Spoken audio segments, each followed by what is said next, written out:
olunaku lweggulo paalamenti yayimiriza okwekenneenya ebbago ly'emmwanyi oluvannyuma lw'ababaka ku ludda olwabula gavumenti okwemulugunya nti amateeka ga paalamenti gabalagira okulinda ennaku 3 okubaganya ebirowoozo kwa alipoota y'ebbago lyonna eribeera lyeteddwa mu paalamenti. Leero paalamenti ezzeemu okwekenneenya ebbago lino era ababaka ne batandika okubaganya ebirowoozo kwa alipoota 3 ezaleeteddwa eggulo. Wabula ababaka naddala ku ludda olwabula gavumenti nga oggyeko omubaka w'NRM Kashongi Habati Tayebwa balisimbidde kuuli nga bagamba nti singa ekitongole kijjibwawo omutindo gw'emmwanyi gwakufa ne balumiriza nti newankubadde gavumenti eyateekawo ekitongole kino tekitegeeza nti esobola okukiggyawo. Once our competitors realize that we have abolished the agency that was taking over this role, they will rejoice because they will definitely take over the market. But it is not the privilege of government executive to take away everything they establish as they desire. When you create entities, they are not for you, they are for the nationals.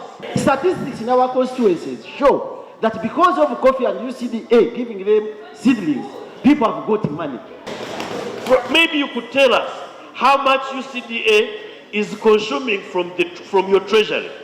We would mobilize cooperatives and associations, coffee associations in this country, to foot that bill, since you do not want to finance them.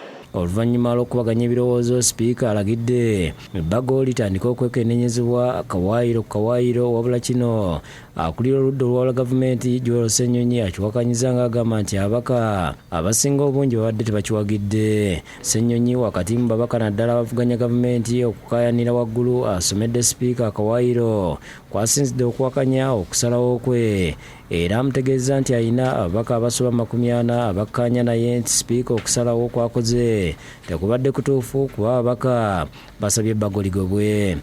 Under Rule 101B, where the Speaker has announced the results of the voice voting and immediately 40 or more members stand in their places signifying their disapproval of the outcome of the vote.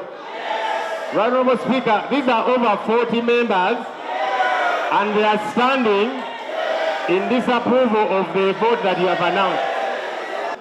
These members are standing not because of indiscipline, they are standing in pursuit of our rules.